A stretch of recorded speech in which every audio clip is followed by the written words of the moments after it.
As a Latina, if your clothes are anywhere near tight, then you're automatically unprofessionally dressed. You're sexy for assets that are just yours. So it's like you want to make sure that the clothes that you're wearing are not baggy, because then that's also seen as like urban and not professional. But then it can't be too tight, because then you're like the sexy Latina who of course would dress like that for her job. Every time I started a new job, it was a whole process.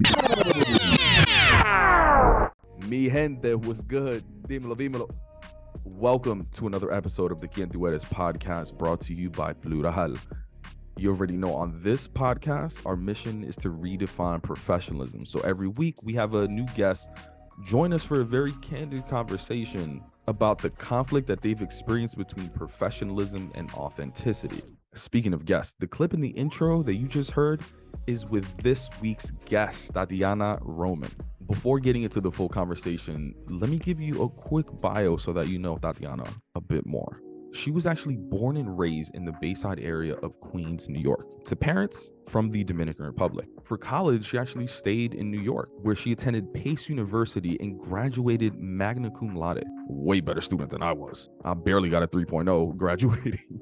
Since graduating, she's worked for various publications, and these days, she's the editor-in-chief at Remezcla. Also, a fun fact that we actually didn't get into in this episode, Thatiana competed in Miss New York USA 2015 and won the contest. Now that you know a little bit more about her, let's get into this dope episode.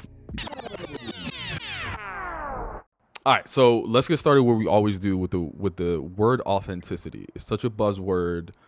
What does it mean to you, though, when you hear it? Authenticity for me means when I'm moving for myself, when I'm moving in my real authentic self. And what I mean by that, because I think that's changed so much for me, is really taking a second to think about what I want, because so often we don't think about how much outside forces influence us, from like the ads to media to our friends and family to social media. Like everything that we digest really does influence us, and sometimes what we think is authentic to us is really clouded by all of that. So like sometimes I really try to take a second to really ask myself, so often we respond so quickly and we think it's authentic to us, but like if someone even asks me like, do I want a job, for example, if I get a job offer, like my last job, I didn't respond back for like a week or two. And in the past, I would respond right away and be like, yes, I need this job, and be so excited. And like, even with plans, like now I'm like, hey, can you give me like an hour to like think about it? Because I really just want to sit with it and think, is this something that I truly want? And is this clouded by what I think I truly want? And that's what authenticity means to me at this current stage of my life. For sure. And we'll get into sort of like when that happened. But you mentioned an interesting word that I think has such an influence on our early authenticity: family. Yes. What do you think were the expectations your family had for you, and like how did you navigate that? That's so funny, because from a young age, my family, because I always snap back. That was like part of my personality. Like I'm one to quickly, respond and have a response to everything, as my mom used to say. Ya siempre tengo que decir algo. And so they always called me, la abogada, like I was going to be a lawyer. And that was kind of imprinted in my head, like, she's going to be a lawyer, she's going to be a lawyer. And they got so excited by the thought of that. So like I ended up going pre-law track. I did like a whole law program in high school. I was like, my eyes were set on like, I'm going to go to Harvard. I ended up signing up for a criminal justice pre-law track to go into college. And it wasn't until I was in college, I was in the classroom, that I was like, I hate this so much. And like, kudos to anyone who loves law, respect it. But I was just like, this is not for me. And like, I felt my whole body just screaming, like, this is not for you. And that was like the biggest moment in which I realized my family's influence. And even their response when I told them I was switching majors, like my mom cried. My dad did not speak to me for like a month. When I was like, I think I'm gonna go in the writer route. Like my dad was like, there's no money in that. I'm not here to like take care of you for the rest of your life. And like, I know he meant it with love, but right. They want to see you do well for yourself. They understand that, they're not going to be here forever. They're not going to have job security forever. So yeah, it's just like that. I think that was like a really big arc in terms of like my family's influence. I mean, it's an emotional ride for you to even make that personal decision to be like, I don't want to do this. And then it's another emotional ride to get that feedback from people you love, who Yeah. love you as well. Like, talk to me about the emotions of receiving that feedback. Like, how did it feel? It was disheartening because it's like all I ever want to do is make them proud. You know, they did so much for me, they sacrificed so much for me. So it's like this torn feeling of like making myself. And I think this is one of the biggest battles of authenticity, right? Because it was like, here I am trying to like live for myself and do something that I know I'm going to love. And Mhm. but at the same time, like I'm being tugged by this wanting to make my parents proud, wanting to in the future take care of them, do right by them because of all that they did to me. Because I'm first gen, my parents came, and always my dad was always about giving us a better life. Like he had his eyes set on this like neighborhood that he moved us into for a better life. He like was always like, here's like he always provided, and so did my mother in terms of like giving my brother and I like the best of the best so that we just were set Yeah. up for success. Ain't that some shit though? Like, it's not like your parents were like, yo, you're my retirement plan. But we tell ourselves that though. Yes. Uh-huh. Exactly. But my dad But will always that throw like little pujas here and there, like can't wait for the day you take care of me. And like so for me it was always like my subconscious always felt like I had to take care of them eventually. Yeah, Yeah. yeah, yeah. I get it. I get it. But that's a lot of pressure though. Because Yeah. then here you are looking to do something that you feel a little bit more passionate about, but you're just Yeah. like not even making a decision just for you. It's like you're making a decision for the family almost. Yes. Yeah. Which is what we've seen our parents do and what we've seen like Yeah. our tias and tios, but it's like I don't want to be a part of that. I feel like also I can do what I want to do and still, if my parents needed me to in the future, still provide for them. Yeah. But I don't want to move in that way where I'm like, this is job security. That's not happiness. And I want my future children, future generations to feel like they're chasing happiness and not so much security. Well, isn't that why they came here? So that we didn't Yeah, have to do the same things that they did? exactly. Yeah. Talk to Yeah. me about like growing up. Like, did you see any writers or people in editorial and any of those things? Nope, never. I did not see myself because it was like I grew up in Queens. My family's from the Bronx. So for me, I never saw my voice in particular. I saw Latina voices from, Mexico that were writing from Los Angeles. And like, we're not a monolith that I don't relate to that identity. I don't relate to that, that voice. So for me, I didn't see myself specifically. And so that's the closest I could get to identifying with someone, but it wasn't the same upbringing. It wasn't the same, like, I like the Mexican traditions and cultures weren't something that I'm familiar with. Like, I don't Yeah. play la loteria. I don't play, like, I don't eat Mexican candy. And like, those are things that I love learning about, but those are things that I don't necessarily relate to. So for me, a big part of the way I moved in this industry was very much like off the premise that we're not a monolith and there's a lot more stories to tell. I was motivated to enter this industry so I could change it and I could see more voices like myself. So it wasn't like I was inspired by anyone in particular. It was more so like inspired by the lack of inspiration that I had. That's a big challenge. Like, It is. It so is. talk to me about just like earlier in your career. Yeah. You're excited, you go in there, like, did you see anybody that looked like you? Nope. Nope, nope, nope. So the first job I had was at a traditional Latine media company. And so for me, that was something that was speaking to my grandma, my tias, Spanish language. I wasn't consuming things in Spanish language. Of course, you watch, los telenovelas with your family, and that's like time to bond with them or caso cerrado. But like, I wasn't necessarily like when I was scrolling on my phone or reading things, like taking it in Spanish. I wasn't catching up on soap opera stars' lives. I was, taking in like the Cardi B's and like, reading about other things. And like, for me, I never identified with, so I didn't see myself in this newsroom. And that's what really inspired me. I ended up launching a channel under this umbrella of the media company for millennial Latinas that was in English. So I ended up doing that at my next place and really creating a sub brand for Latina communities. And I felt like every space I was entering, and that's what I mean by like I was inspired by the lack. I was like, I'm gonna start something here that speaks to folks like me who don't feel like they're being spoken to, essentially. Yeah. Well, about some of those early experiences, like, what was that first day corporate swag looking like? I have actually missed out on job interviews because I didn't have my hair straight. So I'm someone who has What? curly, yeah, naturally curly hair, and I've like literally rescheduled interviews because I couldn't find time to blow out my hair. because we've been made to Oh, feel that, like, whenever I had a graduation, right? If I had a graduation, if I had an important event, if we had a party in my family, I was taken to salons to do my hair. Or mhm. not, like my mom would not show up. If her hair's not done, we would make an excuse. One of the kids are sick. Like if we can't get our hair, nails, eyebrows done, everything, we're not All of showing up. that. So like Yeah. for me, that's the way I always felt like was presentable, and my natural curly hair wasn't professional and I wasn't gonna get the job. So every time I started a new job, it was a whole process. It was me doing my hair, getting it pinned straight. I was making sure that my clothes were not, as a Latina, if your clothes are anywhere near tight, then you're automatically unprofessionally dressed. You're sexy for assets that are just yours. So it's like you want to make sure that the clothes that you're wearing are not baggy, but they're also like, because then that's also seen as like urban and not professional, but then it can't be too tight because then you're like the sexy Latina who of course would dress like that for her job.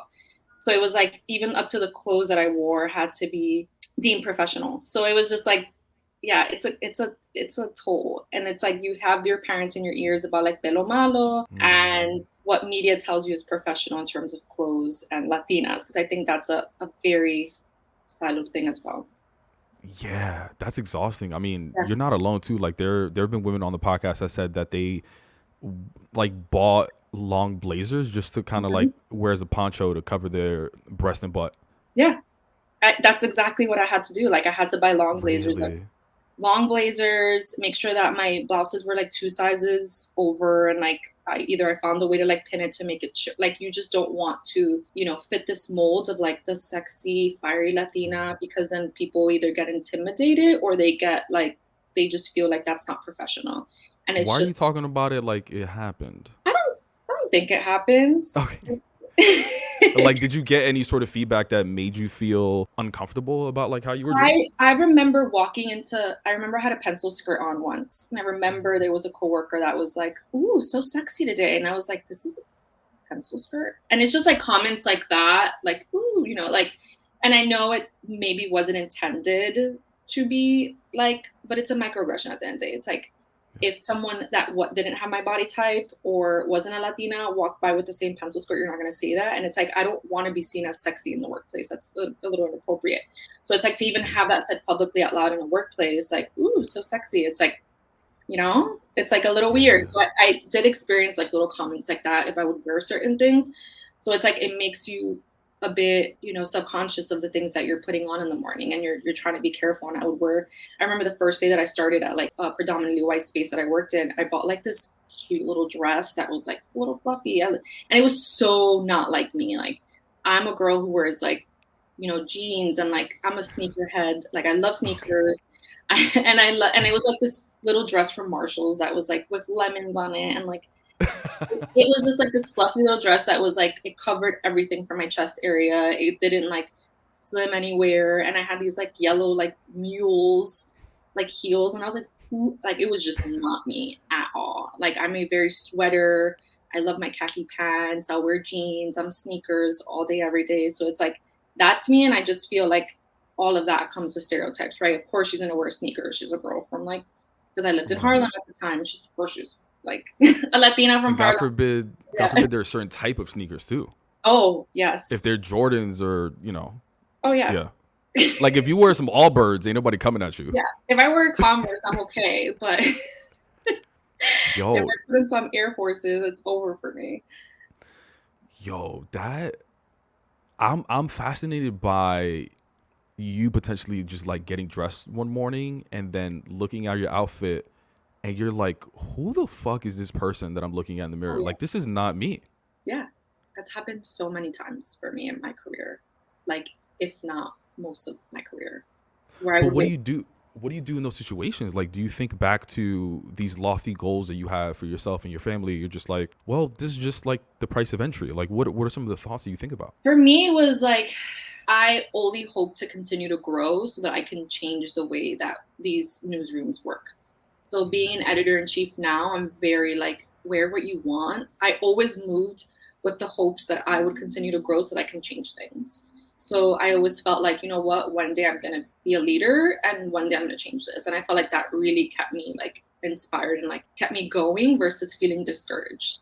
it was discouraging because it wasn't being myself, but I always moved with the thought that like I could change this in the future. I think it's interesting too, like whenever we work, I think we sometimes just like look at our closets and we're just like, we literally have two separate closets, kind of like personal Oh, and then yeah. work.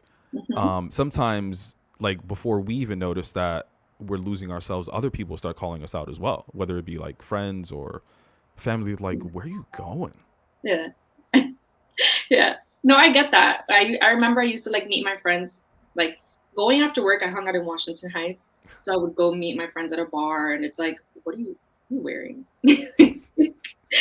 Who is she? It was like such, but I feel like we all understood each other, so it wasn't like crazy because we were all navigating the same spaces because me and my friends were in the same, we were moving in the same predominantly white spaces, and so we kind of all understood each other, but we would make the jokes of like, okay, who's she walking in? Yeah. I'm curious, like, did you tell anyone about some of those early experiences around some of the challenges you experienced? I would connect with people that I worked with. And in these workplaces, it's so funny, like when you find your people. And so like in one team in particular, there was just one girl that her and I bonded right away. And we would talk about these microaggressions like every day. We like texted each other during work hours. We'd look at each other from across the room and be like, and it's Yeah. like it felt safe with her and it was great to have someone like her. But that was somebody that I would talk to because it's like different, you can tell your friends, you can tell your family, but no one's really going to understand unless they're like there, like seeing what it looks like. And no one's really in your workplace with you, like understanding. Like you can understand to a certain extent, right? If someone comes to me and they're like, oh, I work in a predominantly white space, I can only imagine. But like every space is different. Every like workspace looks different, even to like some people having private offices to like a collaborative workspace, like everything and like what's required of your work is different. So like the way these microaggressions come out could be, so I feel like having this one person was the one person that completely like I always went to all the time. I completely understand. And it's wild too because, you know, when I was going through certain things, I felt like I couldn't talk to my family because they wouldn't understand. Oh In yeah. fact, whenever I talk to my mom about these situations and I ask her if she's ever been through these, and I know she has, like Mhm. she's retired, lived in a very probably worse time period, and I'm just like, mom, no one ever made fun of your accent. Like she refuses to even acknowledge it, and I think it's because like she doesn't want to look weak, Yeah. maybe. Hmm. I can't talk to my friends because they're gonna be like, yo, but don't you get like free lunch? Shut up. Like, what's the big Oh deal? Right? yes. Like your friends may have cool jobs, Yeah. but it's not your job. So having someone maybe that looks like you is going through something similar, that's like so needed because for once you can finally tell yourself like, oh no, I'm not crazy. Yeah. Like these things are happening. Yes, exactly. And it's like what you just said, like my friends would be like, you're interviewing all these cool celebrities, you're interviewing Yeah. this person, and it's like you have like the coolest job ever. So it's like you never want to seem like you're ungrateful and you're complaining about these things. And also like when you mention your parents, it's like my parents are very much about like you have a job, so like don't complain. Like keep your head down, do your work. Yeah. Like that was their mentality. And my dad's very much like you need to go in, clock in, keep your head down. Like he's not a very much speak out person. So for me, I was never one to go to them and be like, this happened, because it'd be like, just be grateful you have a job. So yeah, it's really interesting. I mean, even that example, like you said, there was one person. One person. And even that one person, like I also had that one person, Yeah. and it was a friend that wasn't at the company, but was at a similar company. But I mean, think about that person. Like we don't want to just like trauma dump every day. It was like, hey, another one today. Like so Yeah. sometimes we just kind of like hold Yeah. that We stuff hold it. in. Yep. We hold it in and we you just swallow the pill and just go on about your day as if everything is normal. And I always said this when I've talked to people. It's like people don't understand people of color's extent to their job. Like we do our day-to-day job, but we also have so much on us that's exhausting, that's extra to our job. And that's dealing with microaggressions. That's having to know more than the our white peers, right? So like as someone who worked in beauty, I was expected to know how to write about black hair, how to write about Latina hair, how to write about white hair. I was expected to know everything, but my white peer was only expected to write about white hair. So it was just like on top of that, I'm also dealing with the fact that I have to over explain myself and explain why is Bad Bunny popping off? Like, why do people love him? What's the difference between Latine and Latinx? Like, there's so much on us that's like mentally draining, physically draining. Like, it's not just our daily responsibilities. And that's why I'm always like, demand your money. ask for your money. Facts. Our jobs are more than our day-to-day roles. Facts. Tell me more about that. Like, why do you think you were expected to know more than other people? Because as a person of color, they just expect you to know everything under the umbrella when it comes to that identity. And I always had to shut things down sometimes because it's like, as a Latina, they sometimes expected me to understand the Black identity, right? And it's like, I don't have protective hairstyles. I don't do protective hairstyles, so I can't speak to that. But with my work comes research. As an editor, you're supposed to do research. You're supposed to learn. You're supposed to interview people. You're supposed to fact check and do these things. And it's like, for me, that was supposed to just be innate and expected. And it's like the white person wasn't expected to do the same research. It was just like something that they expected me to have done research on. So it was always very fascinating to me. I don't know why, but it's something that myself and my Latina and my Black peers all used to talk about. It was like we were always expected to know more, and they just they didn't want to do wrong, right? So like instead of just trying, it was like they just rather avoid anything. So let's pick the nearest person of color to like hit on this topic. And that used to be frustrating because it's like, even like, let's say someone wanted to cover Michael B. Jordan. It's like, ooh, who's the nearest person of color? You cover Michael B. Jordan. It's like, why can't you cover Michael B. Jordan? He's mainstream, right? So it's like, what? So those type of things used to confuse me because it's like this level of laziness. I understand the fear of like messing up, but also like ask questions, educate yourself the same way that we educate ourselves and we Google things, because I can't sit here and say that I know everything about every identity under Latinidad. There's 33 countries. I can't speak to the Chilean identity, to people from Argentina, Brazilian. I can only speak to me, and even Dominicans. Like I can't speak to the Dominican identity in any other state aside from New York. Like I only know, which is like its own identity. Being a Dominican from Washington Heights is so much different from a Dominican who's growing up in like Kansas City. So, facts.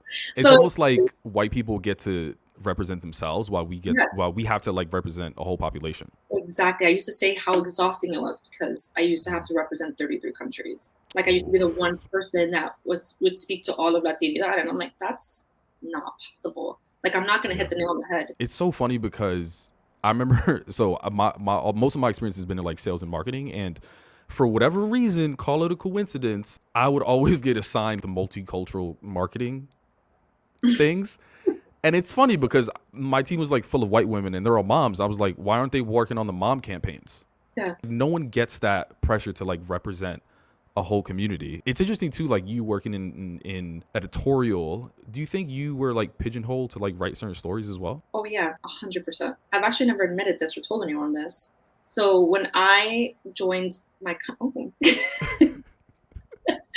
when I joined my company, one of my previous companies, it was because a Latina left. So I took a Latina role. And I can't tell you how many times I had applied to that company and never gotten an email back, a call back. But the one time a Latina leaves her role is the one time that I get that opportunity. I understood right away what I was going to be expected to do, what I was going to be seen as. I was just filling a Latina spot. And here we have this Latina who can talk to, this audience. So anytime anything came in, even like a Latina beauty brand was being founded, it was put on me. We want to speak to this Latina celebrity, it was put on me. It used to be so frustrating because I love Casey Musgraves, I love Coldplay.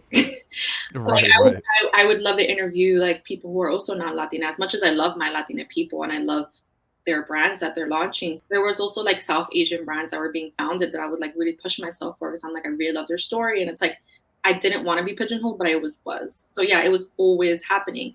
And the crazy part about this was that like, if I spoke in my voice, that was always edited out. Like, it was always like, let's make this. What do you mean? So like, if I used jargon or if I used phrases that like were similar to me, to people of color that like would be found on like people of color Twitter, it would always be taken out. It would always be edited out, and it would always be like, hey, let's use more, reader friendly. That was always the term. Like, let's be more reader friendly. And it's like, okay, but like, this is my voice. And then when it was like very white trending phrases or things that were used on like, social media that were very like for the white audience, that was never edited out. That was reader friendly. And that was always like put in. So then at a certain point, I found myself pigeonholed, but then writing like a white girl. And then I would leave work and then I'm back to being like meeting my friends, like back to Tati, who lives in Harlem, and like talking like myself again. But then I found myself like going back to work, and like it was this tug of war. It was like me being tugged in like 3 different places where like you're pigeonholing me, but then I'm having to write like a white girl, but then like I'm back to being myself. I could just imagine as well, you probably feeling proud that you were being published, this well-known publication, but maybe there was hesitation to even like share your work because you were like, it's not even really me. Yeah, it's not. And you Was there some shame or hesitation in that? yes. So funny enough, I'm spilling tea. Somebody else, damn, oh my god, your boy Anthony, like 3 different times during the recording was like, yo, are you a therapist? Yeah, you got me spilling the tea. No, and you're also getting me to admit things that I've never like publicly spoke about. So no, I ended up finding out when I left the company that it was actually made public. It's like some girl went on Twitter and revealed the whole thing, and I ended up finding it was about me. That my work, my first week of starting was sent around and kind of mocked as to like my writing style and like the way that I wrote, and it was just like being sent around as a way of mocking. And it was like in that moment, it was so disheartening to read and crushing because I remember what it felt like that week. And I would go back to my then boyfriend, now husband, and I was crying that week because I was like, I don't feel like I belong there. I don't know. I just didn't feel like I was being accepted. And it's crazy because that was really what was happening. Like I was being mocked by this one editor and they're no longer there. You know, I was being mocked by them. My work was being spread around, and like, instead of like helping me as a writer, I was being made fun of for not writing in their style. But also I'm just like an entirely different person and my writing style is going to be different. But yeah, it's just like, it's crazy like that you brought that up because it's like, that was something that I experienced and that I later learned about, but I had felt that energy. So it's like when someone tries to make you think like, oh, you know, you're just feeling that, like it's happening. Like don't invalidate their feelings. Like if they feel like they're out of place, they're being made to feel like they're out of place for a reason. What's the thing? Like you don't always remember what they say, but you remember how they made you feel. Yes. And sometimes you don't remember what they say because they didn't say anything, but sometimes the looks could be Yes. worse than what people even say. Yo, I'm legit getting goosebumps about this because I'm getting so like upset. Like I wasn't there, but I could imagine that the same people that were potentially mocking you were fucking like smiling in your face and being all nice and fucking fake as fuck. Yes. Yes. And you know, it's crazy because like these people are like, oh my God, it's like so amazing to have you on this team. And it's like, then you think back to like all your interactions with them and you're like, not okay at all. Like not freaking okay. I thought I was going crazy. Like I can't tell you how many times I would go back to my husband and be like, I don't know. Like I feel like, I don't know if I'm like feeling imposter syndrome. I don't know if I'm like, but I don't feel like I belong. I feel like I'm not meant to be here. And I would work overtime. Like I was working overtime to like make sure that my edits were on point. And that was feedback that I would get. It was like, you know, you're very receptive to notes. And like, that was something I was constantly told, but that was because I was working. I was like, any note that you gave me back, any feedback, I was like very much like training myself, practicing, like rewriting things to like fit the mold. And so it was crushing to know, like, as I'm here, panicked, worried, working on myself, I'm being mocked. What you said was so powerful, and it goes back to what I asked you earlier. I was like, who did you tell about this situation, right? And we often, you know, even if we do have that one person, like sometimes we don't have an example or we feel like we can't describe it or explain it. But to your point, like our feelings are valid. I'm curious, like what in particular were they criticizing? I will sit here and say that I did have to develop as a writer, but I was never given a fair chance to develop that. So often in this industry, people are expected to have so many clips, but people of color aren't offered the same opportunity to build on those clips. So I was never given the opportunity to write because either my writing style or the topics that I've covered didn't fit mainstream, right? But that's the only opportunities I was given. So I had a lot of work to do with my writing. I understood that, but to be mocked. And when did you find out? Like, give me the timeline around. Like, was that when you already moved on to a new job? No, this was during the Black Lives Matter movement when it first popped off, and people started feeling like they could voice them, you know, speak out and like share experiences. And it was actually a Black woman who let me know of what happened. She went off, told me the whole experience. She actually went off and shared it on Twitter. So this is kind of public information. And I ended up going back and I ended up voicing this. I brought it to HR, brought it to the individuals, to the team, and I said like, hey, I know this happened and this is not okay. And I was still at the company when this was happening. Just a shitty thing to experience while you're still at this company. Was part of you just like, I'm not going to report this. I'm not going to do anything about it. Like, I just want to, just let me do my work. Let me get out of here. Yeah, it was. I did say one thing. I did voice it in a meeting because I just wanted this person to know that I knew. Yeah. Because I wanted them to know, like, you think you can get away with things, but, you know, things will always come to light eventually. And so I did voice it, but from there I left it. And I knew that I was going to I knew I had my eyes to eventually leave and be elsewhere. So you're not alone in that, right? Because there's a fear for retaliation. Oh, yeah.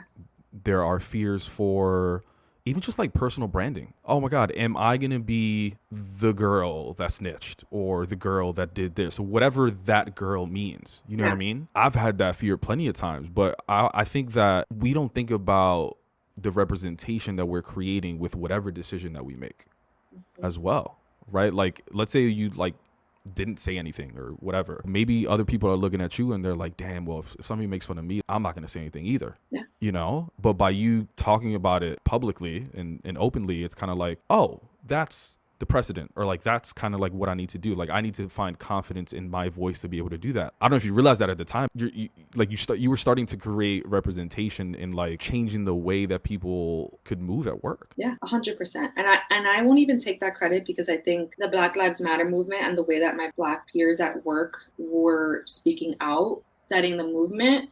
And then from there, I really felt like the push to like speak out. And that was like the first time that in a meeting, I wasn't calladita. I wasn't putting my head down. That was the first time that I said, hey, Zoom, raise my hand. I have something to say. I found this out. This is not okay. I'm not going to bring it to HR, but just so you know, I know. And that was the first time that I ever spoke what someone would see like out of turn at a company. And it was honestly just motivated by all the people before me that were speaking out, speaking in town halls and saying, like, speaking out publicly and saying, like, this is what's wrong with this culture. And I think I felt motivated to finally, like, say, like, this is not okay. Revisiting those emotions and what I felt that first week when I started, I felt like I owed it to myself. Like that first week, to like say something in that moment. Yo, ain't this some shit? Like you earlier, like young as hell, the Abogada. Yes. She couldn't shut up. She always had something to say. But when we get into corporate spaces and there's like our livelihood on the line, the check, the benefits, not Abogada anymore. This one is calladita. Yeah, you have to be, because it's like I don't have those same. Ain't that some shit, yo? Yeah, I can't risk my career, and I always saw that. It's like I can't curse the way that some people curse. Like people have created brands now off of cursing and like smoking weed, and like I can't do that. I don't have those same luxuries. I will lose my job. I will be seen as unprofessional. I can lose out on job opportunities just because if I go out and say like, show me like rolling a blunt on a Saturday, like that's like I'm not gonna be seen the same as like somebody who's like a white peer doing the same shit on a Saturday. That's not happening. I can't smoke hookah on my story on a Friday night and like be seen the same. Like I'm unprofessional now. That's why I'm saying like I had to be calladita in order to like save my job, because I have seen people lose their jobs for demanding more money, for wanting this or that, or speaking out. Like I've literally watched someone pitch themselves asking for a raise and lose their job. Whoa. Yeah. And it was like blamed on like layoffs. And it's like seeing those things and like seeing a Black peer literally mess up on one article and lose their entire job off of it, versus like people not admitting that she had a white editor who was also responsible for this, but the white editor wasn't fired. The Black writer was. So it's like when you see these things happening in these newsrooms, you're like, you know, let me do my job, let me stay shut. Like even ideas, like you don't want too big of ideas, because then you have like a white woman getting intimidated and like probably like pushing for you to get fired in the background. So it's like there's so much that happens that like keeps you calladita, but like as I've approached 30, I'm like, I'm back to being my little abogada. So it sounds like was there a moment, it sounds like during the Black Lives Matter movement, maybe a certain number in age, maybe the editor-in-chief title, what was it where you were just like fuck it? The Black Lives Matter movement. I think people finally having to face the way that things have been, and it's not even in just our industry, across industries, across different sectors. It also made people feel like they weren't crazy. Like hearing all these Black voices speak out and say things and like talk about cultures, like work cultures, and just the abuse that we face at work and like the microaggressions and like people being so outward with it, it like made you, I'm not crazy. It like made you sit down and like think about what you've been through. And I think that was like the stepping stone. But I think also at this time I'm like getting closer to 30. And then given the role of like editor in chief now, I think everything just started like setting off. And I think it was like the perfect timing. Like I think the Black Lives Matter movement kind of just set off into like a whole different part of my life. Talk to me about being editor in chief. And the reason I'm asking that is because whenever we join a company, people are like, oh, you represent the company. Not really, right? Like if you're an individual contributor, meh. But when you get a certain level, you kind of do represent the company, right? So even as you think about things like social media, right? Like you got a husband and you could be throwing ass on your husband, but like in the back of your head, you're like, oh my God, is that okay? Are you still insecure about it or anything? I'm not gonna lie and say I'm not. I will say I am, just because, you know, I'm not allowed the same privileges. Like I'm always going to be typecasted. I'm always going to be looked at in different light. What I do on the weekends is going to be seen different than someone else. So I always have that little thought in my head. And I've also heard people be like, well, be careful, don't post that. And it's for like my betterment that they want to do that. Like they want to make sure that I'm not harming my career, but also I feel like it's also repressing parts of myself, because I want people to think that they can go like smoke hookah and like Yeah, sure. buy a pitcher of sangria and like have the best time of their lives, Right. you know, throwing their ass back and like still get the job and still be an editor in chief. Like I'm Right. I'm a person who enjoys myself, who has her time off, who curses, just lives her life and says weird shit sometimes. And like and I want to be Yeah. seen as that, because I feel like what was the point of my mission when I started, of like changing the industry and changing, you know, making sure people felt like they identified with people like me and saw more voices like them, if I'm not being my authentic self. I'm not going to sit here and say I don't fight those, that I don't have those thoughts, because I do, and it's something I'm always working on, but I am more than ever fighting that, and I am showing up on our side. And like it's so funny because I've been playing more with TikTok, and some of the comments have been like, who's this person, or like, I never knew you were, I remember the other day someone commented like, I never knew you were this cool, or like I never, like I'm just showing Yeah. different sides of myself. But I never felt comfortable, because I always felt like the things about me were never deemed professional. Like Yeah. Yeah. Yeah. I could never tell people when I came back to work on a Monday what I was doing, because Yeah. Yeah. I was out till 4 in the morning, like What would getting, you say you said? You were I doing was laundry, Netflix? just watching The Office, binge watching,